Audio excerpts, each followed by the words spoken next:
आज मैं आप सबको सत्संग सुना रहा हूं, लेकिन आप सत्संगी हैं, आप हंस हैं। हंस हंस किसे कहते हैं? जिसके अंदर विवेक है। विवेकवान को हंस कहते हैं। और विवेक से रहित जो है उसे काग कहते हैं। काग गवन गति छोड़ के हंस गवन चली आओ। काग यानी कौवे की चाल छोड़कर हंस की चाल पकड़ो, धारण करो, ऐसा साहब कहते हैं। तो आपके जीवन में जो रूपांतरण है, परिवर्तन है, आपके जीवन में जो सदगुरु की भक्ति है, आपके जीवन में जो सात्विक सदाचार है, वे सभी उन गुरुजनों की कृपा है, उन गुरुजनों का अथक प्रयास का परिणाम है। क्योंकि एक कबीर पंथी बनाने के लिए कितना श्रम लगता है ये मुझे पता है, और कबीर पंथी बनाना पड़ता है, बना बनाया नहीं मिलता, बनाना पड़ता है। एक रूपांतरण है, एक प्रक्रिया है। और इसे बनाने के लिए उसे समझाना पड़ता है, बताना पड़ता है, वो बात उसकी समझ में आए, तब वह कहीं दीक्षा मंत्र लेता है, कंठी धारण करता है, गले में कंठी पहनता है। तो जब मैं कहीं भी सत्संग आप कराते हो, मुझे बुलाते हो, तो मैं तो यही कहता हूं, नया बने बहुत अच्छा है, पंथ में प्रवेश करे बहुत अच्छी बात है, और करना भी चाहिए। क्योंकि कबीर पंथ जैसा सबसे श्रेष्ठ मार्ग कोई नहीं इस जगत में, कोई भी नहीं। सबसे श्रेष्ठ मार्ग है तो पंथ कबीर पंथ का, एकदम सत्य पर चलने वाला, आडंबर से रहित सहज सरल जीवन जीने वाला। ये जो भक्त हैं कबीर पंथ से जो दीक्षित होते हैं, उनके जीवन को आप देखो, उनके जीवन में सहजता है, सरलता है, निराभिमानिता है। सदाचार है, सात्विकता है। और कबीर पंथ के बाद दूसरे पंथों का विकास हुआ। बहुत लोग गए कबीर पंथ से, बहुत से लोग राधा स्वामी में चले गए, बहुत सारे लोग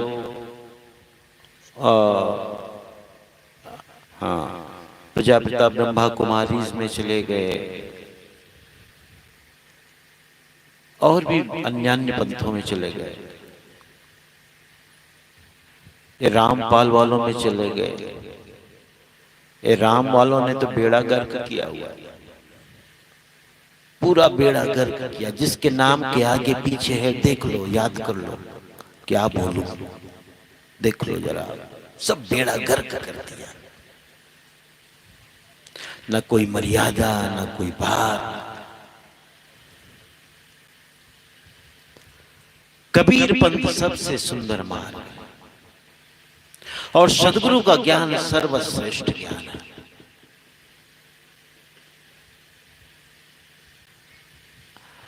और इसीलिए जब आप कबीर पंथ को छोड़ करके जाते हो तो मुझे बहुत पीड़ा होती है।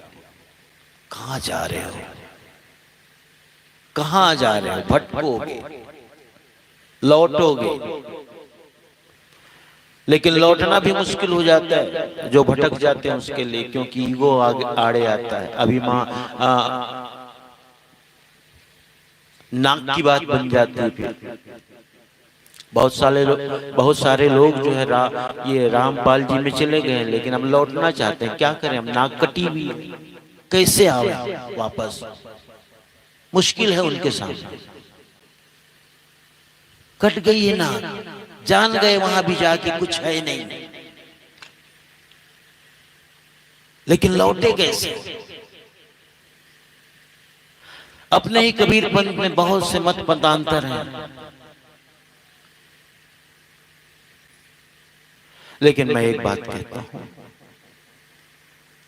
देखो जीवन से प्रेम को न मिटाओ, जीवन की सहजता को न मिटाओ, जीवन की सरलता को न मिटाओ, ऐसा कोई ज्ञान न दो।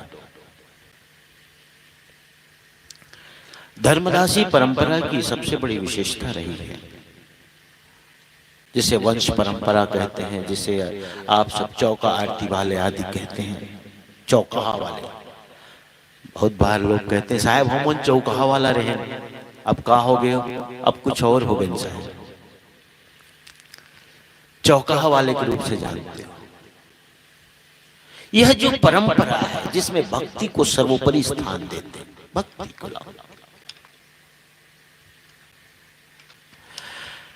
ज्ञान का मैं विरोधी नहीं हूं, ज्ञान तो अंतिम है।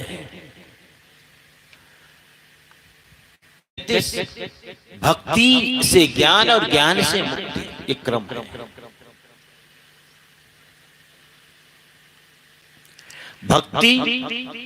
भक्ति से ज्ञान मिलता है और ज्ञान से मुक्ति होती है। ऋते ज्ञानात् न मुक्ति, शास्त्र का उद्धरण है कि ऋते माने बिना, ऋते ज्ञानात् ज्ञान के बिना, ऋते ज्ञानात् न मुक्ति, ज्ञान के बिना मुक्ति नहीं है। लेकिन ज्ञान की प्राप्ति के लिए भक्ति चाहिए।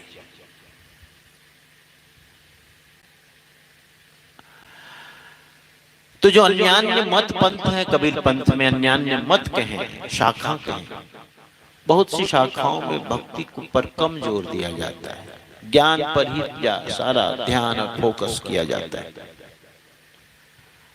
फिर से कहूं मैं कि ज्ञान का मैं विरोधी नहीं, ज्ञान अच्छी बात है,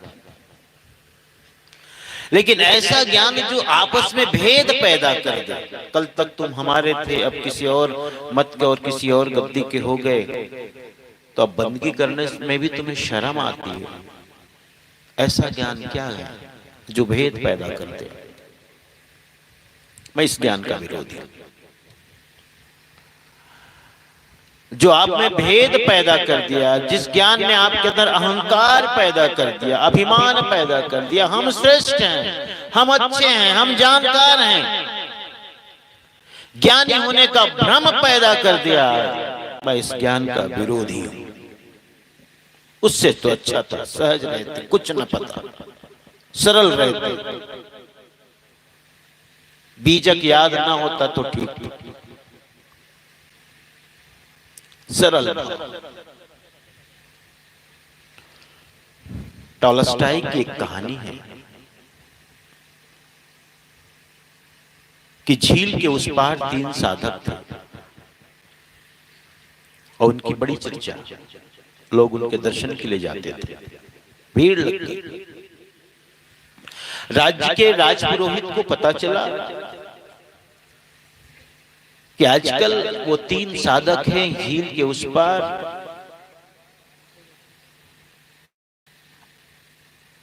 वहां हजारों लोगों की भीड़ रोज जमा होती है, लोग दर्शन करने जाते हैं।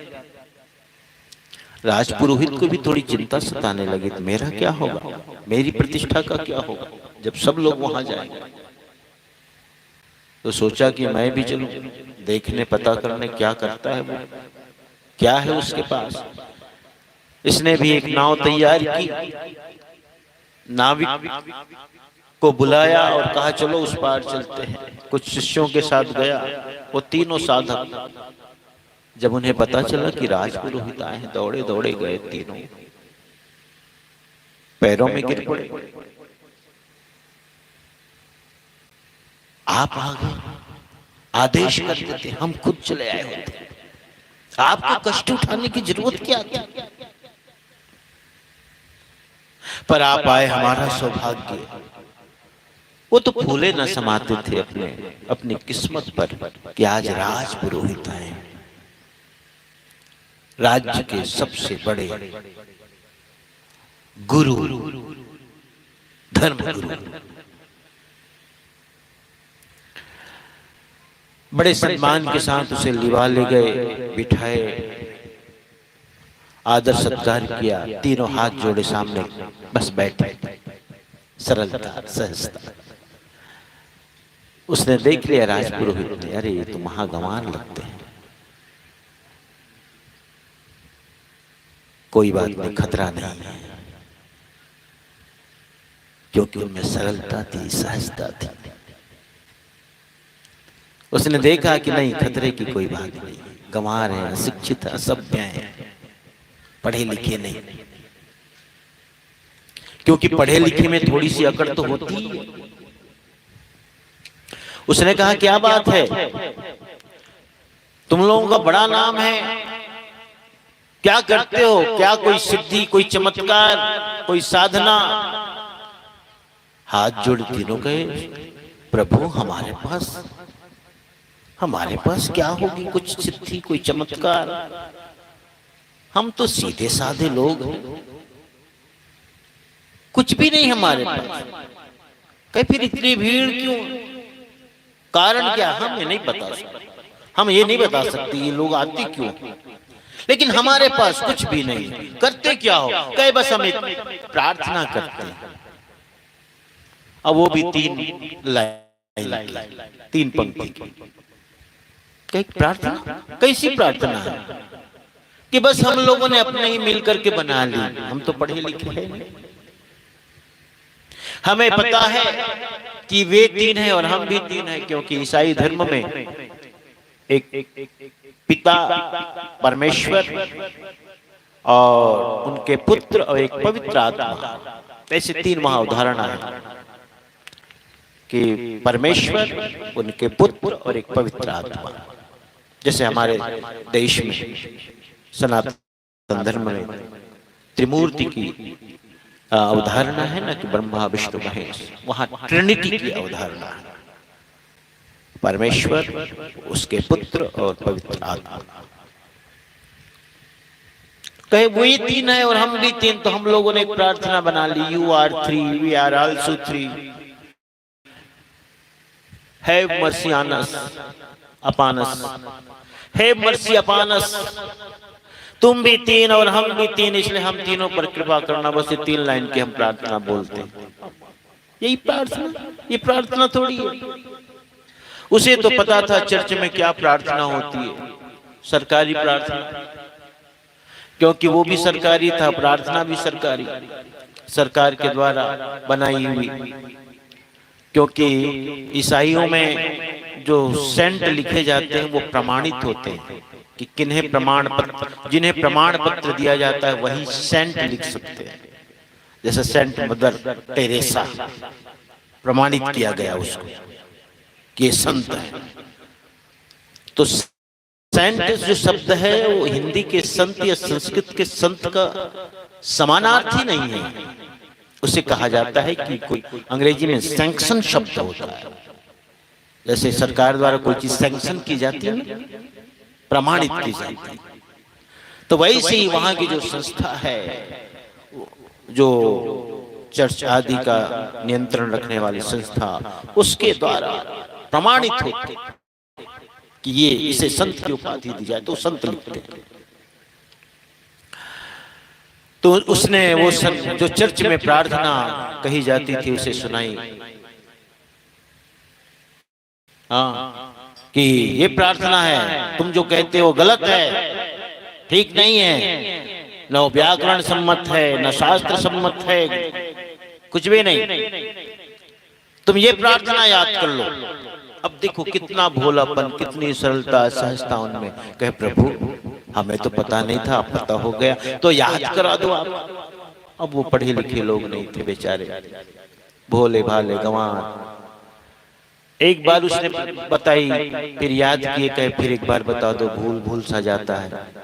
फिर से बताया गया, प्रार्थना फिर बताई गई, फिर उसने कहा भूल भूल जाती, फिर बताओ। तीसरी बार बताया, तीसरी बार बताया, उन्होंने देखा कि सब ठीक है, कोई बात नहीं है। वो तो सोच के गया था कि कोई ऐसी बात होगी, हाँ, देखने लायक कोई बात होगी, कोई टक्कर होगी, कोई मुकाबला होगा, लेकिन वहां तो देखा पहले ही सरेंडर हो गए सबके सब। ये सरलता है, ये सहजता है, सहज भाव, सरल भाव। जब वापस लौटने लगे अपनी नाव में सवार होकर के, वो राजपुरोहित आधी दूर आए थे झील में, आधी दूर, और एक तेज बवंडर आने लगा, नाव डगमगाने लगी। और जब वो बवंडर नजदीक आया, उस बवंडर से तीनों साधक निकले, पानी पे दौड़ते दौड़ते दौड़ते दौड़ते आते थे। और उसके दौड़ने से एक बवंडर जैसा, बवंडर का रूप ले, उसकी दौड़, उन तीनों की दौड़ ने बवंडर का रूप ले लिया। और जब आए नजदीक में तो तीनों साधक उस बवंडर से निकले और हाथ जोड़कर फिर पूछते, भगवान वो प्रार्थना थोड़ी सी भूल जा रही है, भूल जा रही है, थोड़ा एक बार और बता दो।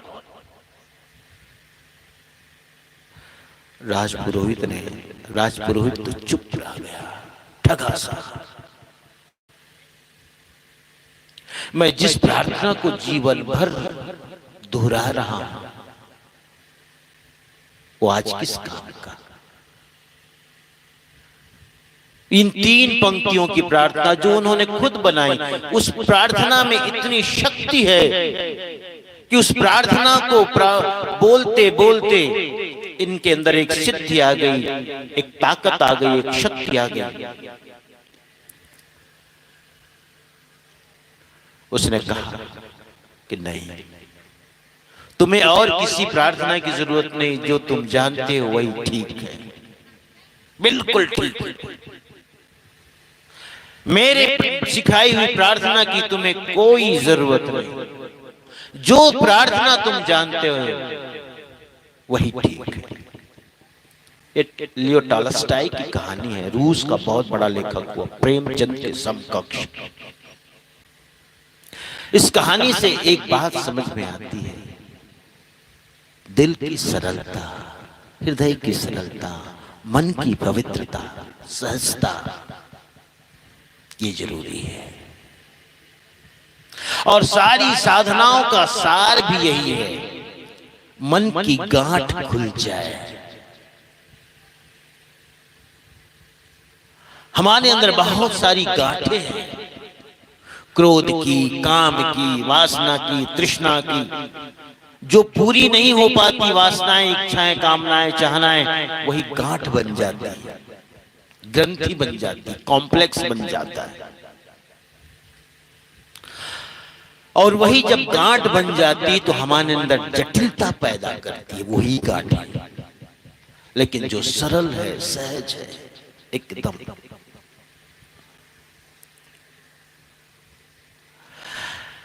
मैं कहता हूं ऐसे सहजता आवे जीवन में।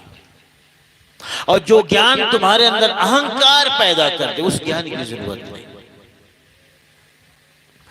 ज्ञान जो घमंड पैदा कर दे, अहंकार पैदा कर दे, अभिमान पैदा कर दे, और अभिमान तुम्हारे व्यवहार में दिखने में आवे, तुम्हारे वचन में दिखने में आवे, तुम्हारे चिंतन में दिखने में आवे,